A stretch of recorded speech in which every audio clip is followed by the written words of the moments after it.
Santiago Bernabeu ফুটবলের আয়নাঘর। এখানে চলে আসছে কিংবদন্তিদের আধিপত্য। এবার কি রিয়ালের নতুন কোচ হবে আনচেলত্তির পরে সফল কোচ? রিয়ালকে কি এনে দিতে পারবে ট্রফি?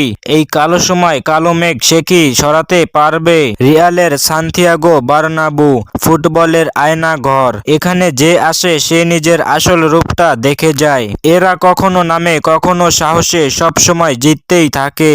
আর যে পাঙ্গা নিতে আসে রিয়াল তাকে গোল দিয়ে ট্যাকল দিয়ে ছাতা বন্ধ করে শিক্ষা দেয়। এখন সবচেয়ে বড় বাস্তবতা, রিয়াল মাদ্রিদ বর্তমানে নিজের ছায়ার সাথেই লড়ছিল। বার্সার কাছে হার, স্প্যানিশ সুপার কাপ হাতছাড়া, কোপা দেল রে থেকে বিদায়, তাও আবার ছোট দলের কাছে। চারদিক থেকেই প্রশ্ন, রিয়াল কি এখন শেষ?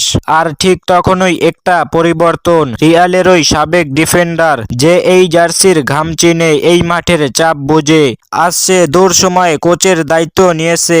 আর মাঠে নেমেই বোঝা গেল এটা শুধু কোচ বদল না, এটা মেন্টালিটি বদল। ভিনিসিয়াস জুনিয়র ট্রোলের জবাব দিচ্ছেন ড্রিবলিংয়ে, তার ভিতরের আগুন ফিরেছে পায়ের ছন্দে।